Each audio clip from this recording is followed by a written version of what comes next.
There is a place in the heart of the Western Desert, forgotten by the modern world, an oasis full of forms and colors.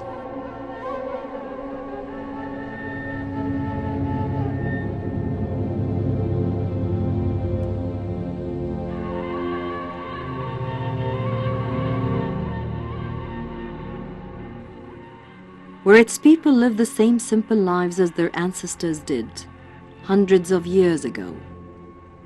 They remained faithful to the old traditions and shun all what modernity has to offer.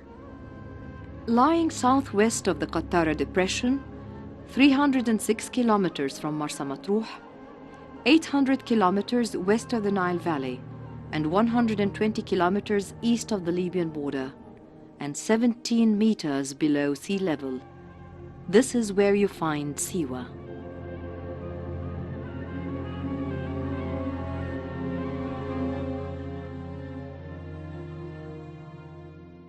Siwa today is still one of the most inaccessible and fascinating of all the Egyptian oases. After the visit of King Fuad in 1928, there was a plan to build a road connecting Siwa to Marsa Matruh. However, the project was abandoned 125 kilometers into the desert. Today, several caravan routes connect Siwa to the outside world, and 3 other routes connecting it to Jarboub, Bahriya, and the Nile Valley. Many have written about Siwan history, from the ancient Greeks like Herodotus of Halicarnassus and Callisthenes back in 450 BC, to modern writers like Ahmed Fakhri, who wrote the most famous book about Siwa oasis, as well as Liana Sovaltsis, the Greek archaeologist, who spent years looking for the tomb of Alexander the Great in Siwa, and even a Siwan called Fathi Ma'allim, the first Siwan to have ever published a book. There is a document called the Siwan manuscript that can be considered as the most accurate record we can find about Siwan history. This manuscript is kept by the Musallam family, and no one but the Siwans is allowed to access to its pages. This can be interpreted as a way to protect Siwan's inheritance from outsiders. However, the writer Ahmed Fakhri has been the only exception when completing his book Siwa Oasis during the 70s. Until today, he is the only non-Siwan to have read the manuscript. This fact and the lack of interest until now by the outside world makes this place even more mysterious and remote.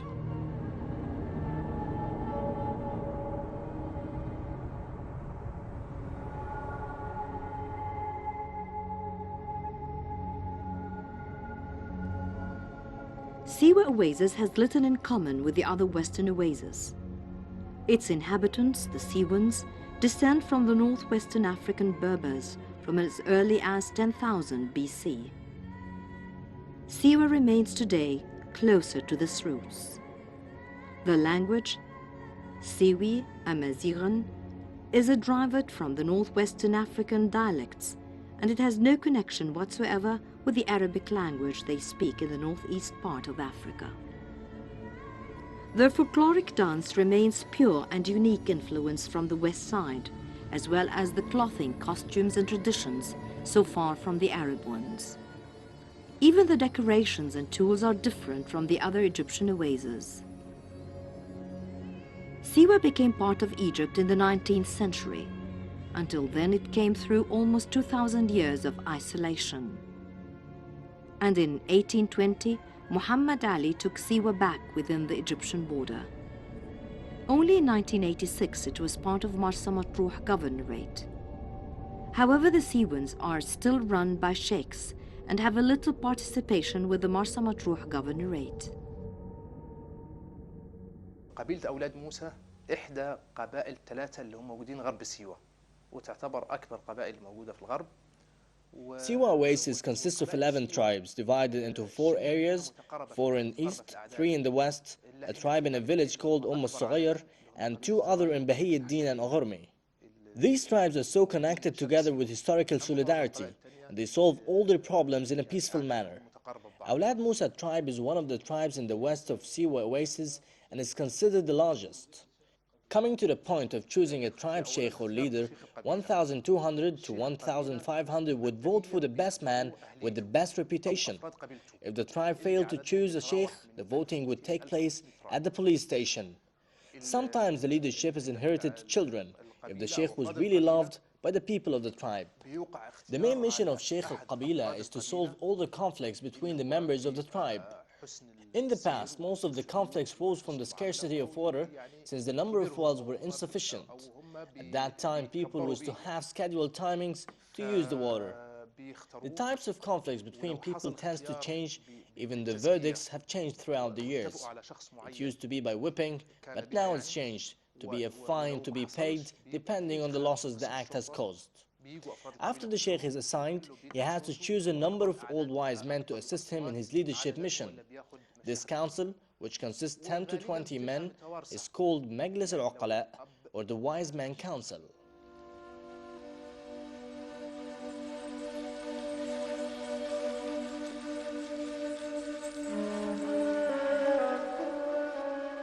It is a fact that there is almost nothing connecting Siwa with Pharaonic Egypt. There are no traces of the Old, Middle or New Kingdom. The first remains that can be found in Siwa belong to the 26th dynasty. But the real founders of the Siwan splendor were the Greeks, as they made the Oracle of Amun to be considered one of the most sacred places during their establishment in Kiren, what is known today as Libya. And at least one of the greatest stories told of the oasis concerns the visit by Alexander the Great to the oracle and the temple of Aghurmi. Every ecosystem can be found here, desert and nature coexisting within the same barriers. Gifts of nature makes the oasis unique in its variety of landscapes. There is only one thing that unifies them all, that is, the tranquility and harmony in a pure state.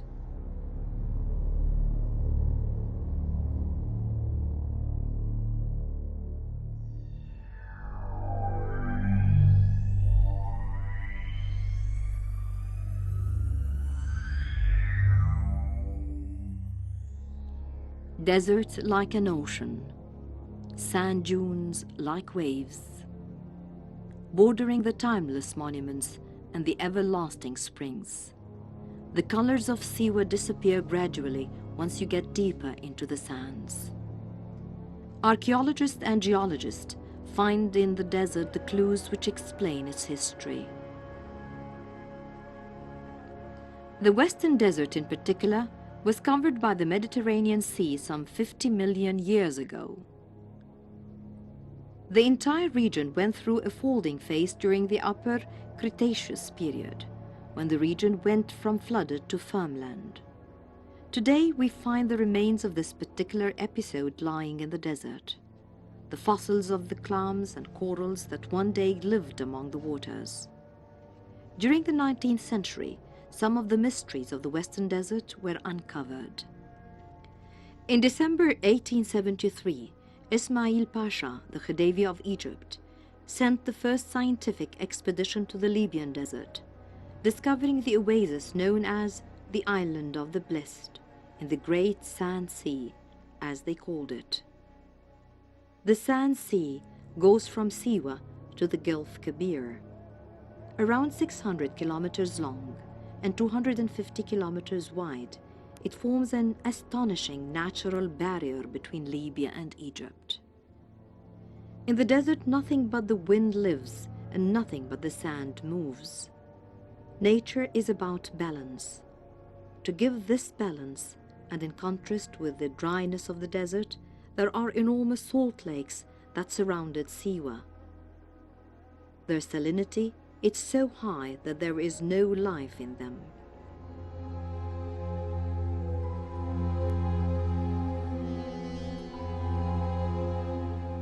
There are several lakes at Siwa: El Zaytun, Maraqi, which occupies the eastern part of the oasis. The salted lakes of Siwa do not contribute to the life in the oasis. However, there are other bodies of sweet water making the fertility of the land possible. These creators of life are the everlasting springs.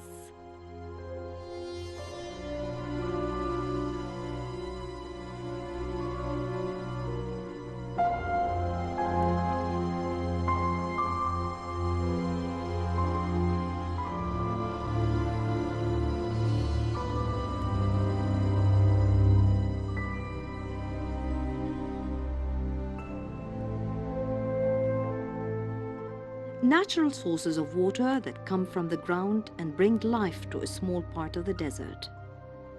A spring means that the water that gushes forth is fresh new water, never touched by the environment, clean in its pure form. Just 21 kilometers into the desert, we find a piece of life. It has a form of a wheel, and it's called Bir Wahid. This little oasis is owned by a Bedouin called Abu Bakr. Bir Wahid was very first discovered by a petrol company searching for the black gold, and instead found a crystal clear running water. As the spring couldn't be closed, the company left it to Ahmed Abu Bakr, who used it as his home.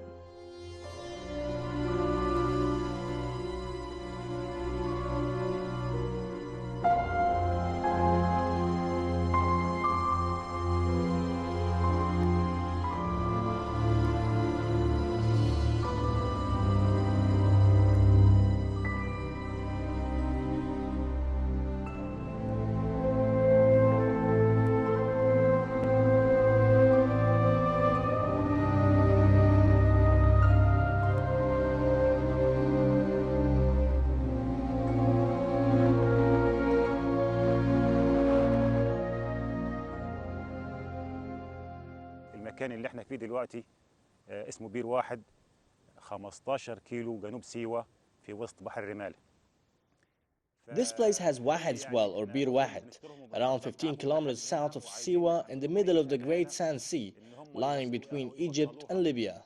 Standing here and invite my friends from Nile Valley, or Wadi Nil, to visit this magnificent site in the heart of Egypt's western desert. If one can say, this heaven has warm water running from the heart of the land in depth of 900 meters, and its temperature reaches 39 degrees Celsius throughout the year. In the heart of the desert, you can see sand dunes, mountains, trees, and even flowers. يعني لو في جنة في الدنيا يبقى هنقول عليها جنة. زي ما انتم شايفين عندنا المية، مية سخنة متدفقة طالعة من باطن الأرض، درجة حرارة 39 على مدار السنة.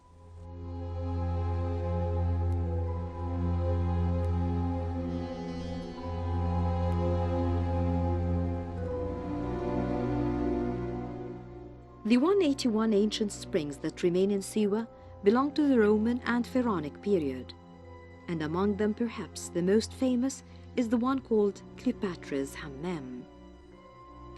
The legend says that Cleopatra used to come here to take baths in its waters due to its beauty and purity.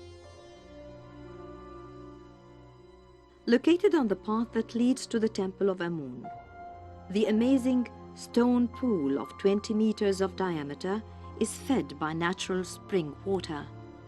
Crystal clear with a turquoise touch, it is unavoidable to imagine Cleopatra bathing here. A few stone steps into the spring makes it accessible to anyone who today wants to take a bath, just like Cleopatra did thousands of years ago, according to the legend. The road that leads to Cleopatra Hammam, it's surrounded by hundreds of palm trees, the backbone of Siwa's economy.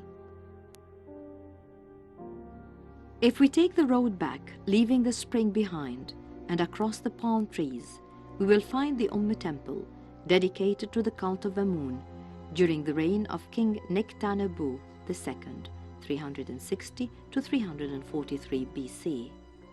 It's located in the valley below the rock where the Temple of the Oracle stands, and it's an integral part of the ritual related to the Oracle, and further down, the amazing Oracle Temple.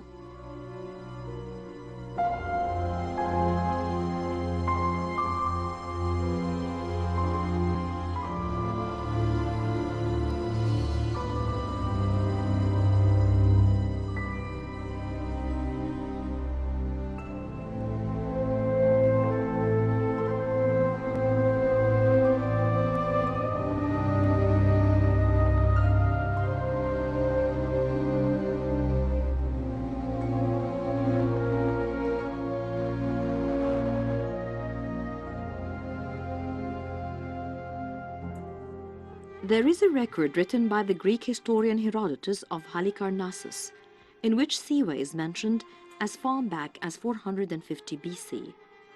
It was during the Persian invasion of Egypt. The oracle predicted the death of the Persian king Cambyses during his campaign. Cambyses then sent some troops to the oracle temple in Siwa in order to destroy it for such a prediction. However, and according to Herodotus, the troops sent by Cambyses were lost in a sandstorm halfway to Siwa oasis. In 332 till 333 BC, the oracle temple had its most important visit, the one made by Alexander the Great. A great believer of the divine fate, Alexander the Great traveled across the sands in order to discover the prophecies of Amun-Ra. He found in the oracle the answer he was waiting for. His dream of conquering Asia would be fulfilled. Therefore, his status as the son of Zeus Amun would be assured. The visit of Alexander the Great was not announced by any messenger. The king of Egypt was to be from the visit a great believer of Amun.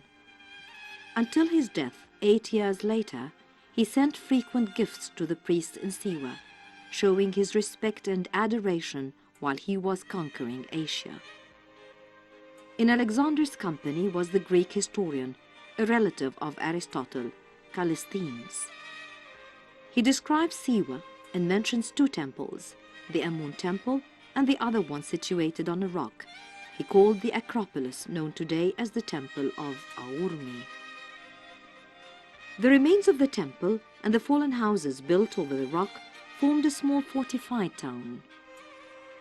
The huge door located at the entrance is built by palm tree trunks still remains. Just after the door, there is a bench on each side made of mud.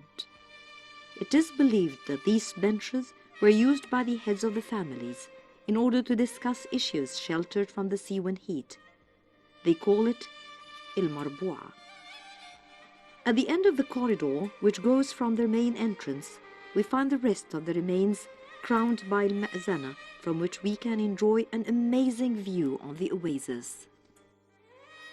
The original city of Siwa was located at Aurmi, built during the reign of Pharaoh Amusis, beside the two temples which still stand there today.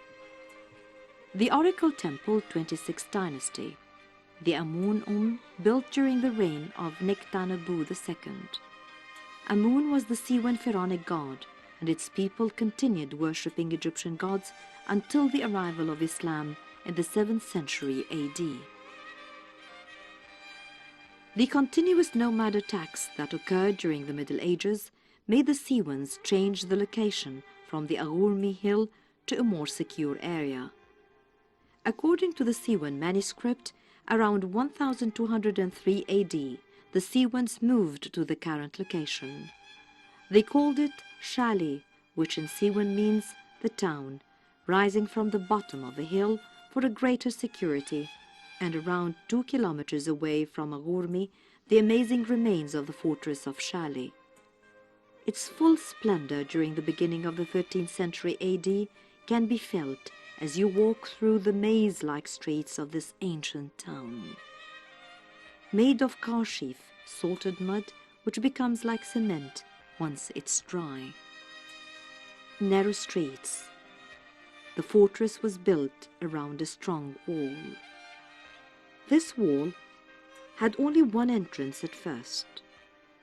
The gate, called El Bab Shel, was opened from dusk till dawn in order to increase the security. The Siwans have always been a very peaceful people, mainly agricultural people. So, within Shali's frontiers, they found the safety they needed in order to survive. However, this ancient civilization did not take into account something more great and dangerous than human beings, that is, the unpredictable behavior of Mother Nature. That came in the form of heavy rainstorms in the first half of the 19th century, which washed Shali away. However, its civilization did not stop there, as the families continued their lives at the foot of the mountain that was once their home. The second attack on the Siwan civilization came during the Second World War.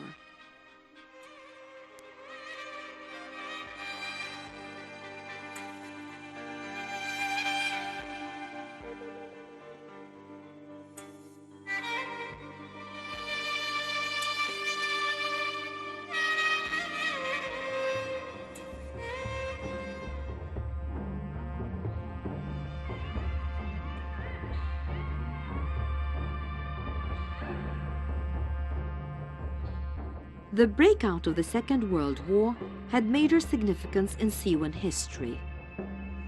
The Italian army arrived in Siwa, spreading fear among its citizens, who were not aware of numerous events happening outside due to its complete isolation. The Siwans hid from the troops in what is today known as Mountain of the Dead. Inside the mountain, the Siwans hidden themselves for 3 years inside ancient tombs which belonged to the Greco-Roman period.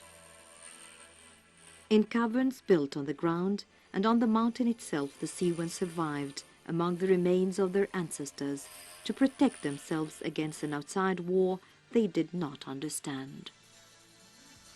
Jabal al-Mauta, the Hill of the Dead, or Qaryat al-Mitsabbarin, the Ridge of the Mummified, is located 1.5 kilometers from the center of the town. The small tombs are separated in 2 chambers.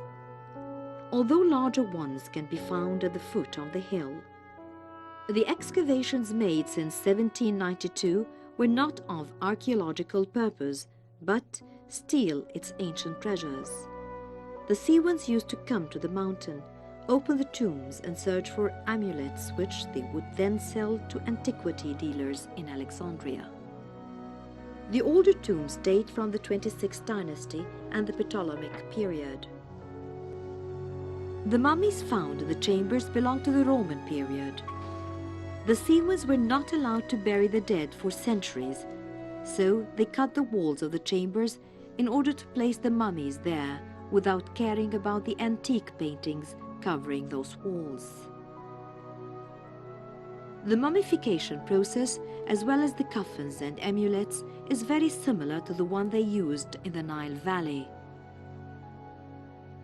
The similarity shows how influential the Egyptian culture was during the Ptolemaic and Roman periods, 525-332 BC. However, according to Professor Douglas Derry, who carried out studies during the 1920s, the skulls found in the mountain show similarity with the European more than the Egyptian race. Still today, those differences are noticeable between the Nile Valley Egyptians and the Siwans.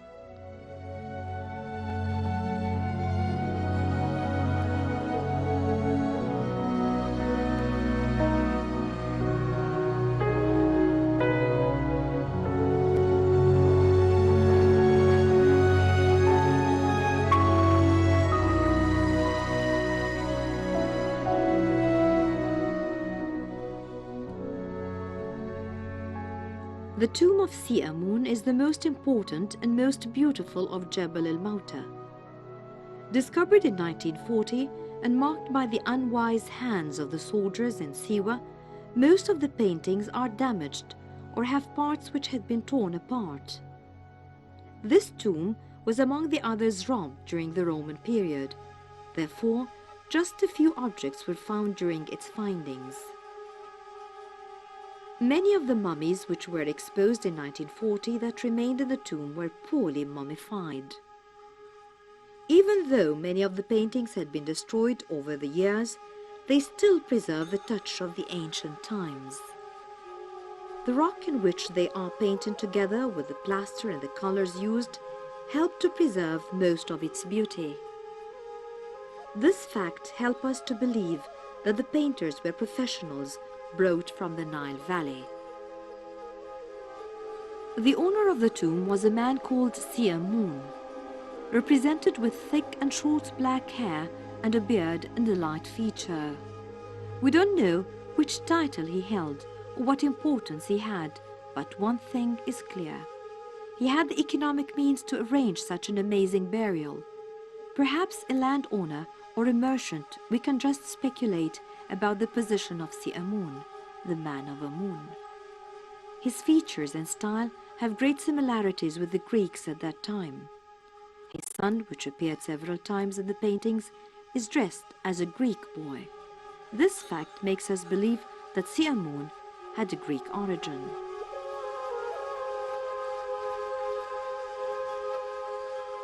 If we look at the ceiling when we enter the tomb, we are greeted by Nut, goddess of the sky.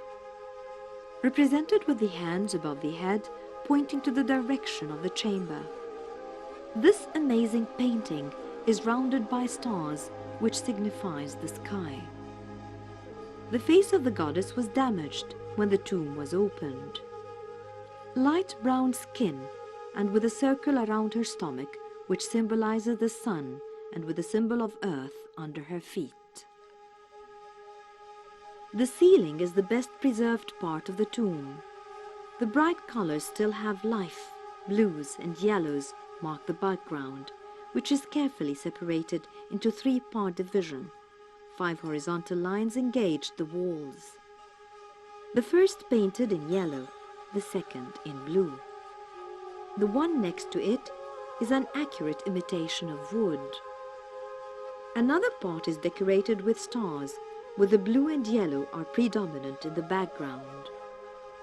We noticed a line of hieroglyphics in the center and along the sides next to a row of falcons and vultures, symbolizing Lower and Upper Egypt simultaneously.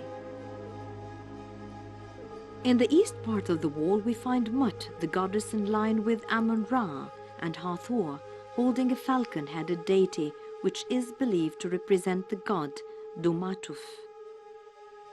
The goddess Nut, which is represented several times in the tomb, appears here beside a sycamore tree. In one hand she holds a tray of bread and incense.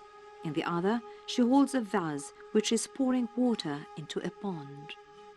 The water leaves a trace of the signs of life while she falls down from the vase.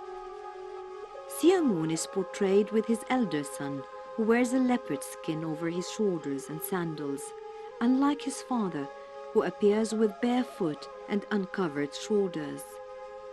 Amun's son is carrying the wer-hikau, which is placed over the instruments to carry out the rite of opening the mouth.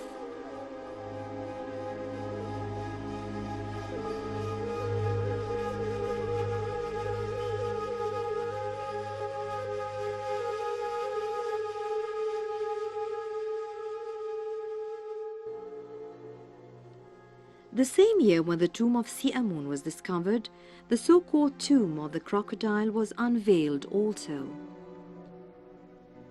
This tomb, which probably belongs to the late Ptolemaic or early Roman era, is formed by 3 rooms, 2 of them undecorated. It is believed that the 2 undecorated rooms belong to other tombs which were destroyed when this chamber was built. The walls which are decorated are covered with a poor quality plaster and are painted by an unskillful hand, unlike the tomb of Siamun. The paintings are very damaged. However, we can still appreciate the drawing of a crocodile in one of its walls. Probably at some point in Siwan's history, there was cult of some sort towards Subek, the crocodile god. This god was worshipped at Fayum during the Middle Kingdom and was considered as primordial deity and creator god. We have to take into account that the proximity of Fayum could have been the reason for this event to happen. The Mountain of Death represents a new hope of finding more about Siwa's history. As new tombs are found, new traces of ancient Siwa's life are unveiled. The Jebel el-Mauta will still keep many mysteries until new excavations dig out the rest of its remains.